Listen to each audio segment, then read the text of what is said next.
Welcome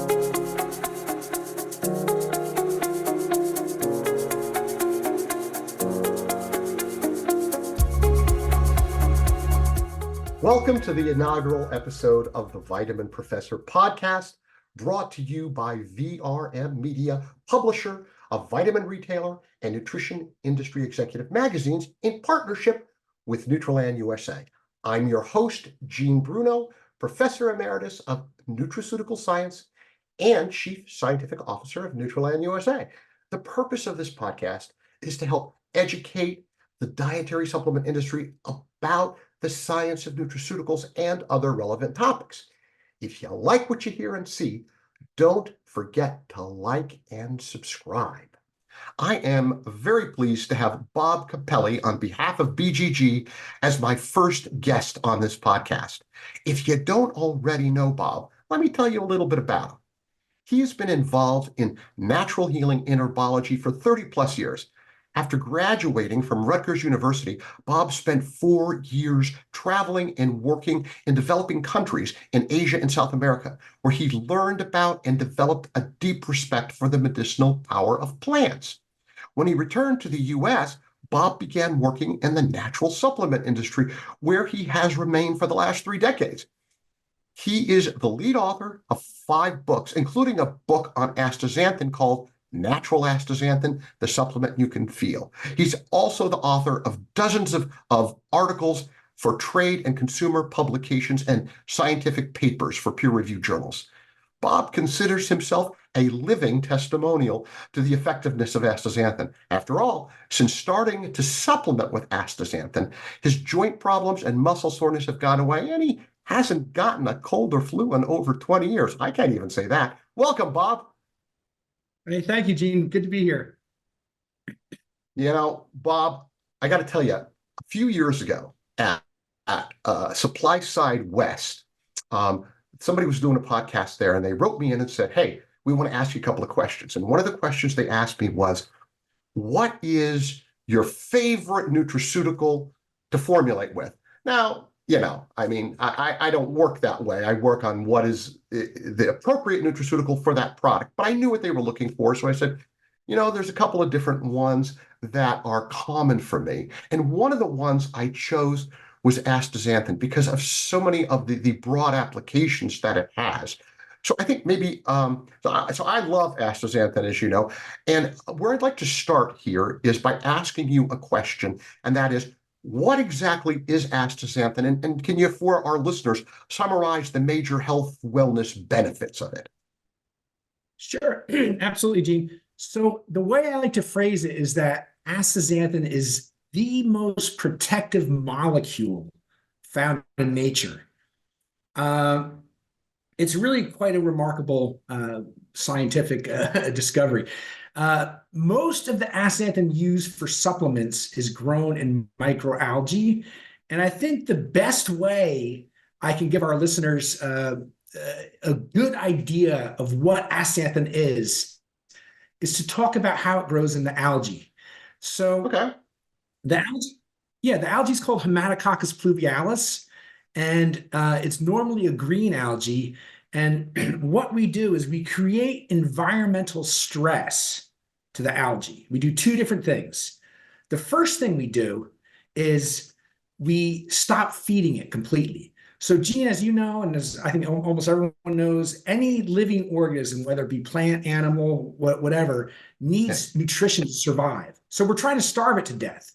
The second thing we do is in its first stages of growth, it's covered from the sun. It's indoors or it's outdoors, but covered. And we put it in the final stage in direct UV exposure, very intense, where we grow. It grow at about 7,000-foot elevation. And what the algae cells do as a survival mechanism is they hyperaccumulate astaxanthin. And in a period of about a week, they go from green to the color of astaxanthin, these cells. They go to a deep, deep red. And this is, I think, the very most amazing thing about astaxanthin, and it shows how protective it is. These algae cells can live for over 40 years with no nutrition, no food, no water, in Wow. intense sunlight, in intense cold, in intense heat. Doesn't matter what you do to them. The astaxanthin is so protective that they survive. And when we take astaxanthin as a supplement, or if we eat like a nice wild salmon that has astaxanthin naturally in it, if we eat, take it internally into our bodies, it's documented to get throughout our entire bodies into all of our cells. And on a cellular level, it's doing the same thing in our cells that it does for the algae. It's protecting them. So as a result of this property, astaxanthin, well, it's two what I call foundational properties are that it's a very, very powerful and a high quality antioxidant, and it's also a broad spectrum anti-inflammatory. And because of those two foundational properties, there are really 10 now heavily researched areas of health benefits that we'll get into a little bit later. Very, very cool. Thank you for that. So, you know, you've answered a couple of really good questions for me, but there's something that's been coming up lately that I've been seeing in the media in our industry, and I have a little problem with it. You probably heard about this cold pressed astaxanthin, right? And Yeah. that in this case they're touting the fact that it doesn't have cracked cells, like that's a good thing. And I have a mental disconnect with that concept. What are your thoughts about it? No, you're you're very right on cue to have a mental disconnect on that, Gene, because it's really horrible. So, just as an overview, algae-based astaxanthin can be grown three different ways, and there are, our system is really a state-of-the-art system. It's outdoors, but it's in glass tubes. Yeah. So the glass tubes allow that incredible UV exposure from the sun, but being enclosed prevents any kind of contamination from other unwanted algae strains like protozoa, amoebas, contaminants, things you don't want in your algae cultures. Keeping it in the glass tubes is very important. It can also be grown in open ponds. It can also be grown indoors. We think we have the best system. Now, what some companies are doing is, and it's just a marketing ploy, which I don't actually mind marketing ploys personally. I mean, if companies have to, kind of, say things in a different way to sell their product, whatever, good for them. But what I think one or two companies are doing is they're trying to market something that's a huge negative as being That's what I something thought. good. How do Yeah. you get to the So astaxanthin inside the cell if it's not cracked? exactly. So the astaxanthin, the molecule, I'm sorry, the algae shell is extremely hard. And nothing gets in or out of that very easily unless you actually have to mechanically crush these cells in order to open that cell wall.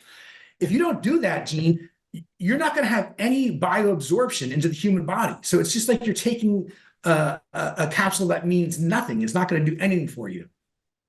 Yeah, yeah. Okay. So thank you for the clarification on that, because I thought that was a little odd to me.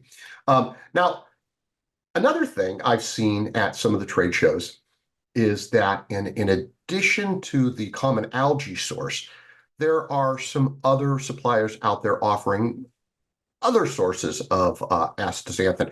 Are you familiar with that, and what can you tell me about Yeah, I am. There are now three major sources, I'd say, of astaxanthin production. Two of them are mostly confined to the animal feed industry.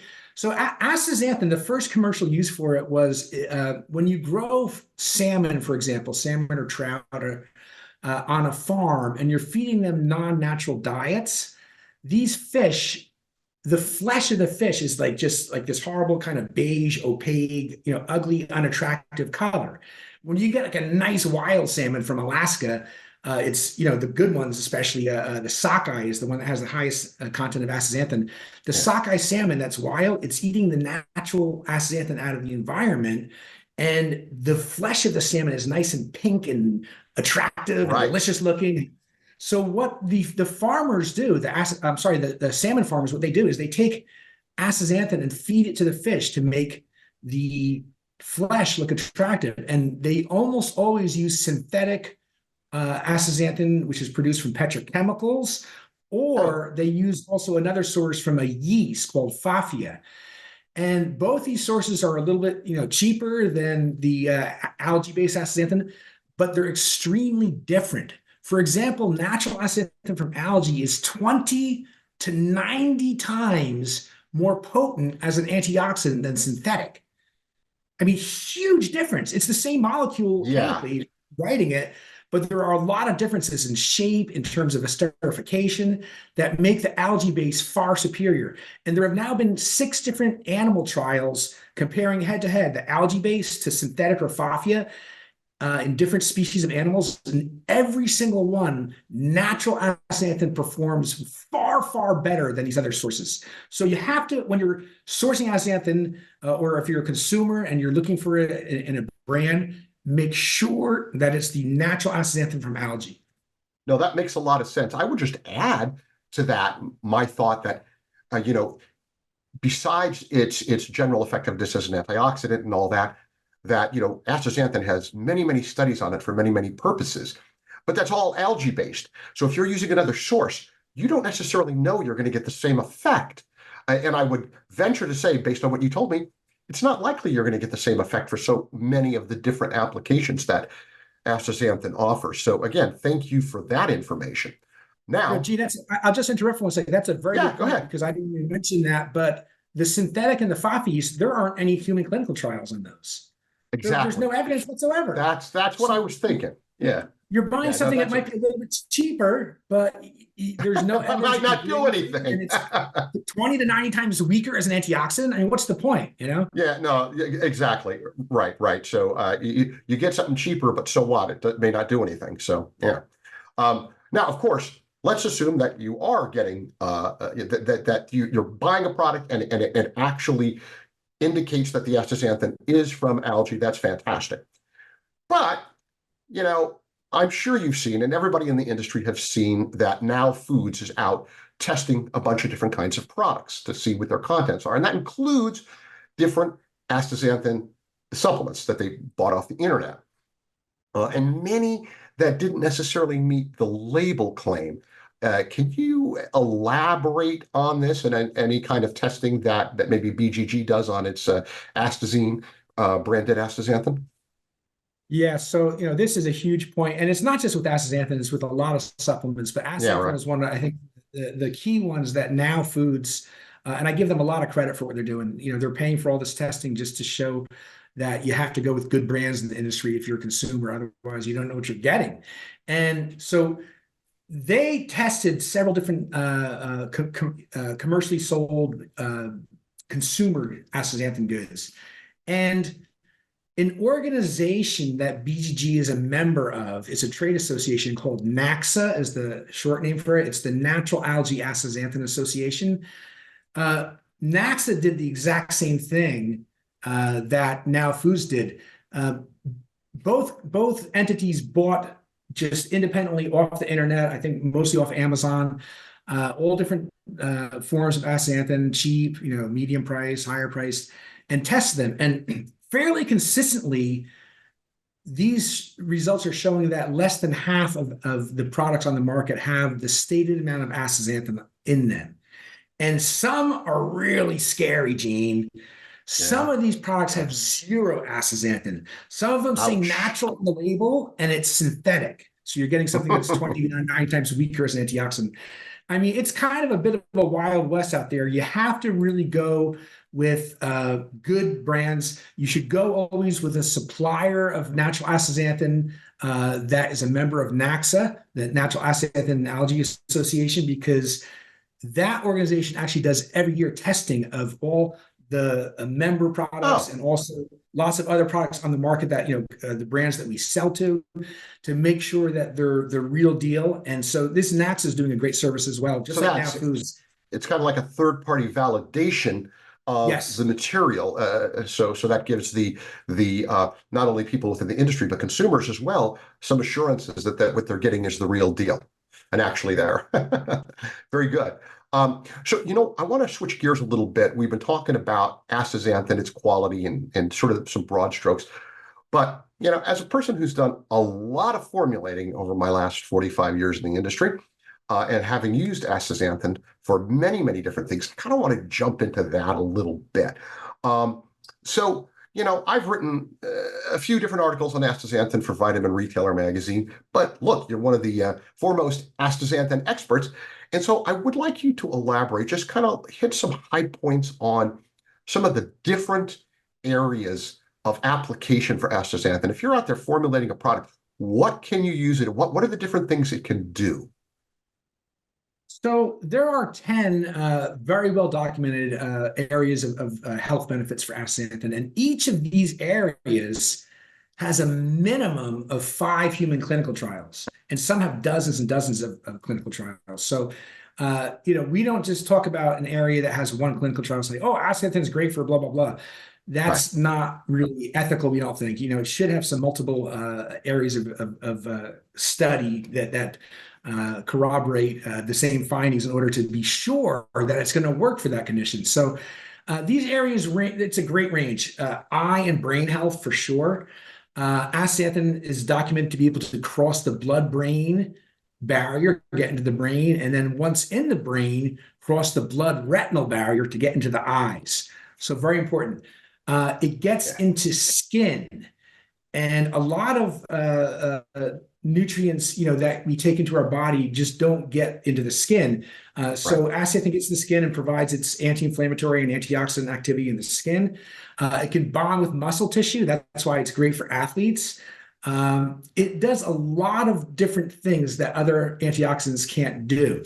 So the other areas, eye and brain, cardiovascular health, skin health. It's great for athletes, of course, we mentioned, and anyone looking for higher energy levels. It's what I call the ultimate anti-aging nutrient because it's so good for so many different things associated with aging. It helps boost the immune system. It helps any kind of inflammatory conditions like joint, muscle, tendon issues. And overall antioxidant, just helping to prevent all kinds of potential issues, and so it's very, very well rounded. And it's really like I said, if you're over 40, you should be taking this product because it's going to help you in a lot of different ways, not just one.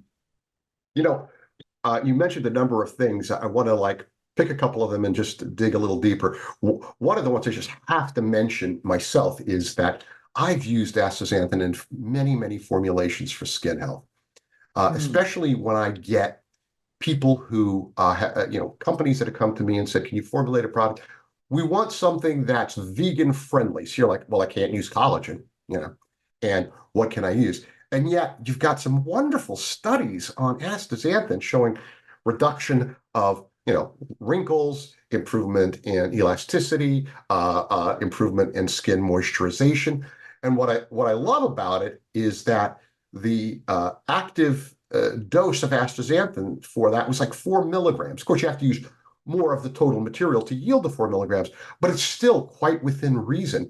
And to me, it's a great thing to add because not only do you get all these very specific skin benefits with structure function claims you can make, but you get all the additional antioxidant claims that you can make. So I personally love that one. But you also mentioned about anti-inflammatory, which is a big deal. Can you elaborate just a little bit on the anti-inflammatory properties of astaxanthin? Yeah, and that's one of the two what I call foundational properties of astaxanthin. So as an anti-inflammatory, okay, if you think about anti-inflammatories, if you go into, say, a drugstore and you have some pain you're trying to treat, you got several different types of anti-inflammatories. You have your, say, OTC, over-the-counter, non-prescription anti-inflammatories like non-steroidal anti-inflammatory drugs. You have aspirin. You have your prescription drugs like Celebrex is still on the market. Vioxx is one that was a popular anti-inflammatory that was taken off because it actually caused a lot of people to have heart attacks, believe it or not. Anyway, that was an extreme case, the Vioxx causing heart attacks. But every one of these anti-inflammatories you get in a drugstore has side effects. Aspirin is very bad for your stomach lining, can cause ulcers. A lot of the NSAIDs, have liver damage properties and also can hurt your stomach in some cases. The list goes on and on. You get to the prescription ones like Celebrex, it can get really scary. They have a list this long of different potential side effects. Natural astaxanthin is different. It works on 8 completely different inflammatory markers at the same time, but it works in a gentle manner. So if you take Vioxx or Celebrex, you're targeting one of those inflammatory markers, the COX-2 enzyme, Right. intensely. And when you target something intensely and just wipe it out down to 0 level, it throws everything else in your body out of whack, and that's what causes these, potentially life-threatening side effects. Now, natural astaxanthin, it's going to slowly work on 8 different inflammatory markers in a gentle manner. Now, the key negative is that it takes a lot longer to work than a lot of these other pain-relieving anti-inflammatories, which can work the same day. But Bob, you could say the same thing for just about all kinds of nutraceuticals. Most nutraceuticals that have studies showing effectiveness over a period of time, it takes some time for it to deliver its results. These aren't drugs. These are natural substances that take a while. So I don't necessarily see that as a negative, but sorry to interrupt. Please continue. No, outstanding point, Gene. Outstanding point. And my question to people is, do you want an anti-inflammatory that's going to help your pain the same day, but potentially kill you? Or do you want something safe and natural that you have to take for about a month or so before it starts kicking in? But I know the answer. For any kind of, long-term chronic pain, once it starts working, it tends to work just as well as the other prescription and over-the-counter anti-inflammatories that have all the side effects. So, and it's had a lot of different studies. It's been studied for carpal tunnel syndrome. It's been studied for rheumatoid arthritis. It's been studied for joint soreness after exercise. It's been shown to prevent muscle damage and inflammation in the muscles. It's one really interesting study took astaxanthin and gave it to people with tennis elbow, which is a form of tendonitis. Oh, yeah. And that will make your grip strength very greatly reduced. They found in just 2 months that taking astaxanthin increased the grip strength by almost double, 93%. So no matter what your inflammatory condition is, I recommend start taking astaxanthin, take it every day, and it's going to work very well. Just that, again, it won't work in the first day or two. That's for sure. Sure. That makes sense. Well, thank you. That's great. There's a couple other areas I personally found interesting and I wanted to talk to you about. I know that BGG did a study on astaxanthin with regard to brain health.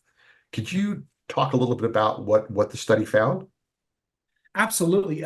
We did actually a couple studies that I would call related to brain health. One of them was done in Japan, and it took people that were getting a little older and they were having age-related forgetfulness. So nothing serious, no Alzheimer's or no senility, but just normal people getting a little older. And it assessed them a few different ways. It tested them a few different ways, but in each way it tested, it found improvements in memory, in memory domain, linguistic memory. It improved overall cognitive function. So this was a 9 milligram study, which was a little bit less than a lot of the other studies on brain health. A lot of them were done at 12 milligrams, but they found very, very nice results. There was another study on brain health that was done with astaxanthin, and we added another nutraceutical ingredient called tocotrienols. The same sort of people with mild forgetfulness, similar results, but only a little bit better. So that's a potential, if people looking to formulate, it's a potentially great formula. Now, the other completely different area of brain health that we tested was what I call mood state. And this was actually done in amateur athletes. This was done in people that were training for a half marathon. And, they found that just by taking astaxanthin, it decreased feelings of depression by 57%. It actually, depression, mental fatigue, it decreased by 36%. Just overall, what they call global mood state. That's just like, how are you feeling, mentally today? It increased it by 11% in just 2 months. So, another, very important area of brain health that's not as studied sometimes as cognition is just your mood state. And we did a study there too that was very, very positive. Very cool. So listen, as long as we kind of touched on athletes, I know there's been some research on athletes. I know, as you mentioned, BGG did a study there. I also understand that, I'm not sure if I got this right, so you'll have to correct me, that there's a study on athletes and there's also some relationship there to cardiovascular health. So just wondering about sort of the athletes and cardiovascular health in general as well, if you could elaborate on those just a little bit. Yeah, you know what you find overall with astaxanthin in almost all of its various health benefits, you find this kind of broad spectrum effects where it's not just helping one area of, say, brain health, it's helping several. It's not just helping one area for athletes. In fact, with athletes, there's 12 documented clinically researched ways that can help athletes. 12. I mean, so that's probably the most widespread of all. We did a study at BGG on the same sort of group of amateur athletes that were doing endurance training. And we found that in just 2 months, these amateur athletes, their heart rate while they were training decreased by 10%. Very Wow. significant, 10%. Yeah. So I mean, you can imagine if the heart's working 10% less, that can certainly let you train better, longer. It can give you, potentially better results in your, say in a race. I mean, so that was a very interesting area of research. But again, for cardio, for athletes, for cardio, it helps increase blood flow. It dose dependently decreases LDL cholesterol oxidation, which is really the That's oxidation. huge. Yeah, that's what really causes the heart disease, much more so than just the LDL itself. Right. Decreases Exactly. blood pressure. I mean, again, all these different areas of research, there's always multiple ways it helps, not just a single way. No, that's great. I appreciate that. So, in addition to the human research, I know that there has been some animal research, and I understand that BGG did a study, an animal study that was related to longevity. Can you tell me about that? Yeah, so that was kind of interesting. And I learned something myself that uh, there's a worm, a species of very, very small worm. Is that It's C. called elegans?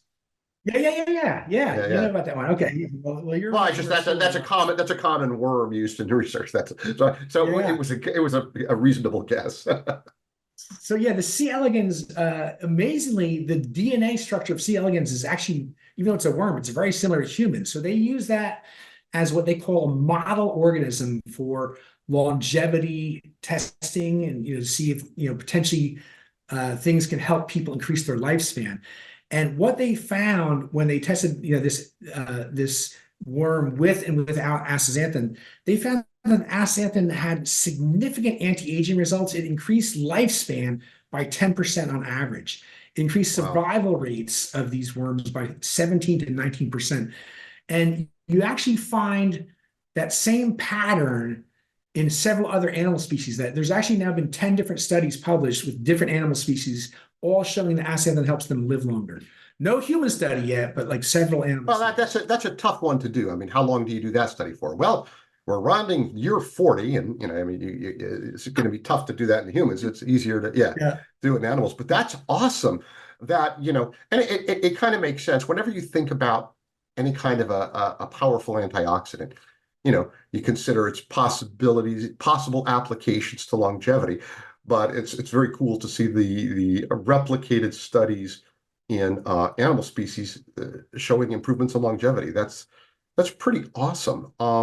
So, you know, are there any, all the ones that we've talked about so far, are there any sort of, let's call it emerging areas of research on astaxanthin that might be worth mentioning? Yeah, before we do that, I should just talk briefly about. I think I touched on all of the 10 that are very well documented with at least 5 studies. But just maybe talk, if you don't mind, Gene, like a little bit more about one or two of those, and then mention Oh, one. sure, absolutely. Yeah, I didn't mention one at all, which was reproductive health. So Oh, yeah, yeah, uh, yeah. really cool. But they found many couples that were having trouble conceiving a child that wanted to have a baby, and that where the men was diagnosed as having poor semen quality. And they Yep. did a human clinical study, and they gave half of the couples, they gave the man astaxanthin, and half the couples, the man took a placebo. And in 3 months, these couples that had been trying to have a baby for many, many years, some of them, and for over a year, all of them, uh, half of the astaxanthin group got pregnant in just 3 months. of astaxanthin usage. Wow. So it was really cool. And there's been, again, well, 5 other human studies backing that up. Immunity, I didn't talk about much, but I'd like to just, if you Oh, don't mind. hold on. That's really interesting. I just want to ask you a question Yeah, about that. Do we think it please. has to do with improving the or reducing oxidation in the semen, and then perhaps the potential effects that that would have on sperm, or is it some other mechanism, or we don't really know, we just know it works?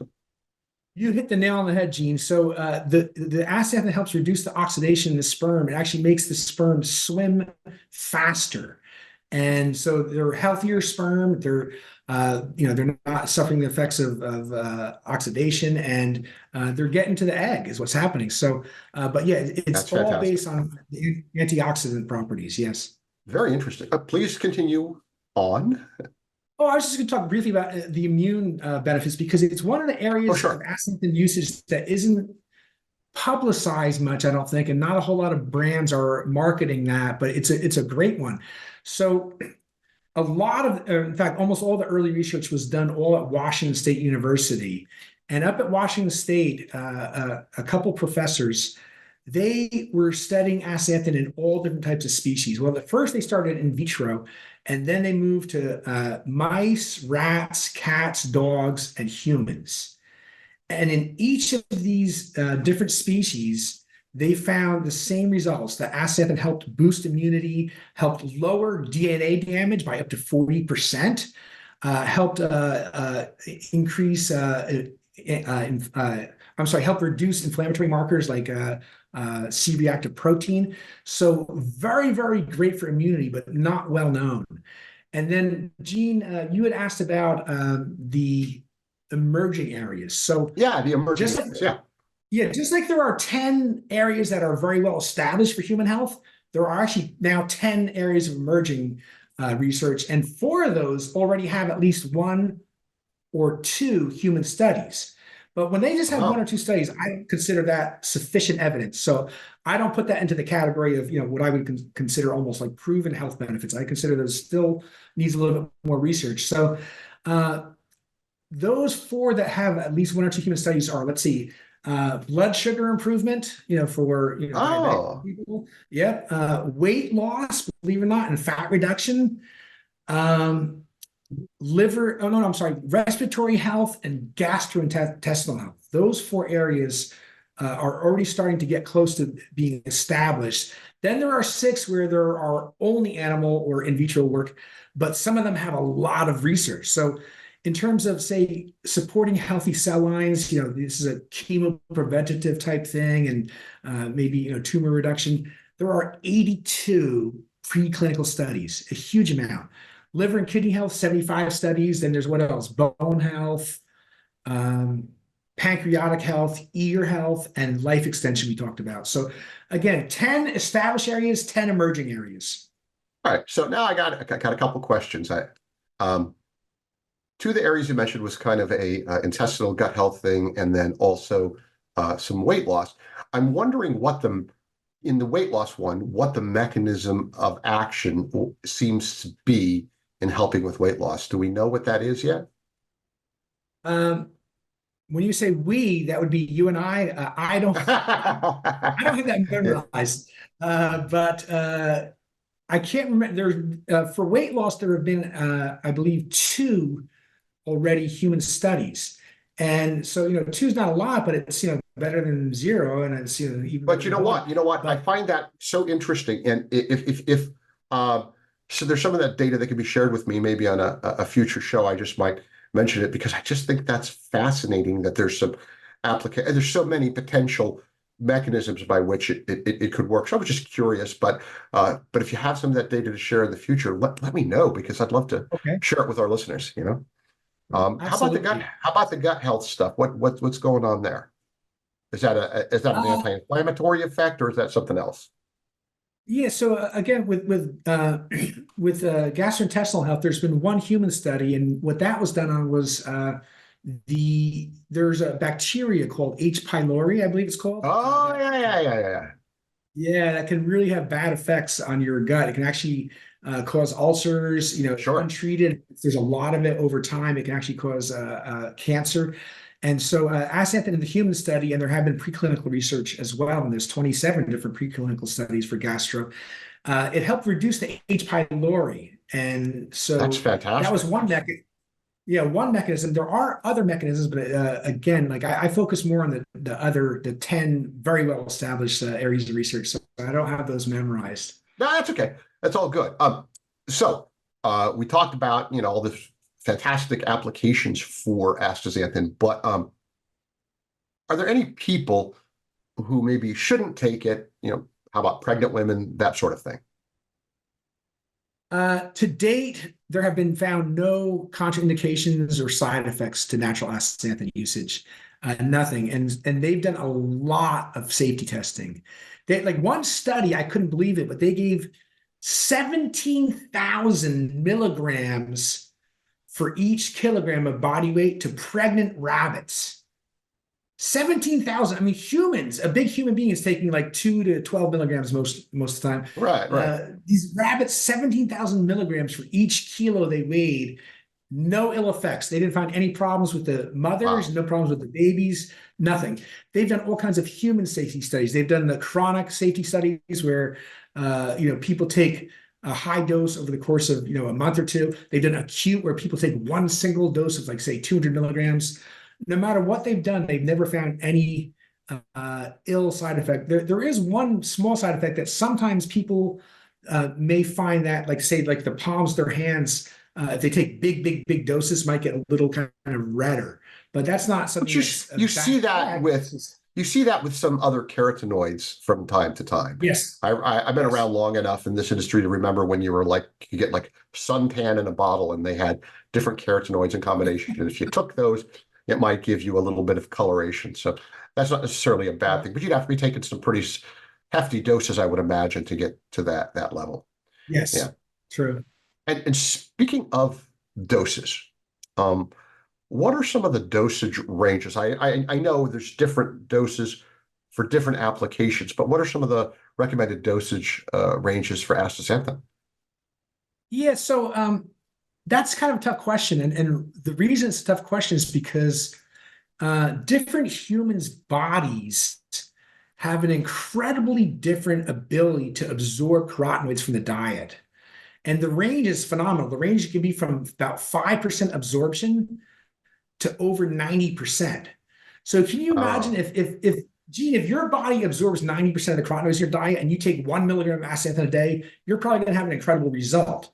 If my body only absorbs 5% of the astaxanthin in my diet and I take 12 milligrams, which is usually the upper range of dosage, I may not have any effect. So we found in many different human clinical trials, we found in a couple different consumer surveys that roughly 80% of people that take astaxanthin find a feelable result. They can feel it working in their bodies and feel it or see it in their skin, for example. So that's a pretty good percentage, 80%. oh I yeah. have a feeling that the 20% that aren't getting any effects are just they're taking, maybe a dose that's just too low for their body.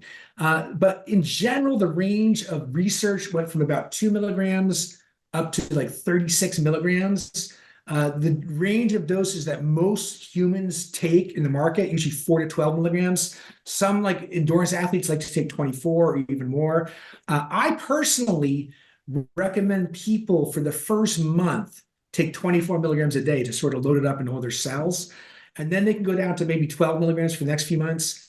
And then, I mean, a lot of people get great results at 4 milligrams, which is usually the kind of lowest dosage sold in capsules or on the market. Yeah, You can kind of experiment on your own and see how it works for you, and maybe even get down to 4 milligrams and save a little money. But the general range for daily use, 4 to 12 milligrams per day.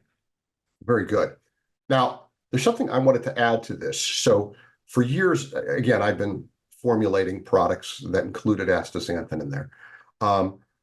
And at this point in time, my preferred astaxanthin is the Astazine brand from BGG. And I'll just tell everybody why. Um, and no, BGG is not paying me to say this. It's because one, it's a quality material. Two, they have so many studies on their materials that I feel very confident in formulating with it that whatever formula I am putting it in, and as long as I'm using a clinically relevant dose, the likelihood of a positive effect is pretty high.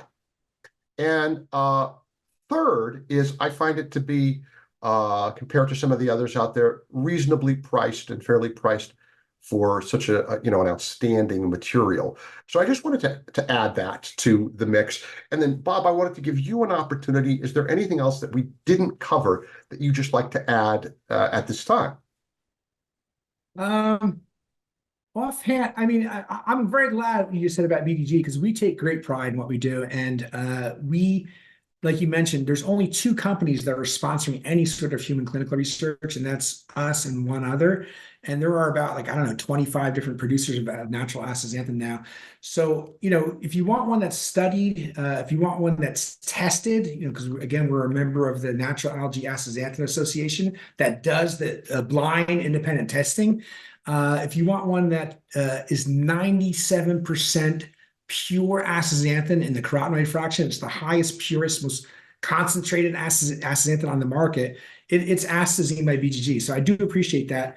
Anything else to cover? I mean, you covered like pretty much everything, Gene. I mean, really, it's all I can say is that if you haven't tried it yet, if you're over 40, please just get on it. If you haven't tried it yet and you're under 40, especially if you exercise, if you care about your skin, it's not just good for people over 40, it's good for everybody. But what I encourage people to do is take it for a couple months. And like I said, take a nice dosage, take 24 milligrams a day for the first month, and maybe go down to 12. And if you don't see it working in your body, unfortunately, your body's not absorbing carotenoids well. But people that take it love it. And my last book, instead of having just consumers do testimonials, I took testimonials from all these famous doctors and pharmacists and college professors and people that had taken it themselves that were known and respected in the industry. And I wrote up, it's a whole chapter, so I think 15 pages long, about things that they said in their own words about how it works for them. So this product, I'm 3 years, not quite as long as Eugene, but 33 years in the nutraceutical industry. And I never saw anything like it. I actually, once I started taking it and found the effects myself, I actually solicited a job just to work with an astaxanthin producer. And I've been working for astaxanthin producer now for over 20 years, 22 years now. So I love the stuff, and I just want as many people as possible to try it. So I personally take 8 milligrams a day. How much do you take? I'm at 12, but You're a 12 milligram guy. Yeah. Well, I get it on discount, so Well, there you go. All right. Yeah. So I would like to thank my first guest on my inaugural episode of the Vitamin Professor podcast, Bob Capelli, who was here on behalf of BGG talking about astaxanthin and, of course, more specifically the Astazine branded astaxanthin. And I'd like to remind everybody again, if you liked what you saw here, what you heard here, please like and subscribe. So thanks again, and I will see you for the next. Oh, one more from Bob. I was going to add one thing. I want to thank you, Gene, because you are a great interviewer. I mean, the questions just flow. I mean, they're spot on, good questions, and you're just a nice guy to talk to. So it's been very. It's been a lot of fun. It's been a lot of fun. Thank you, Gene. Thank you for that, Bob. So for all of you who are listening and watching, I look forward to seeing you again on our next episode of the Vitamin Professor podcast. Have a great day.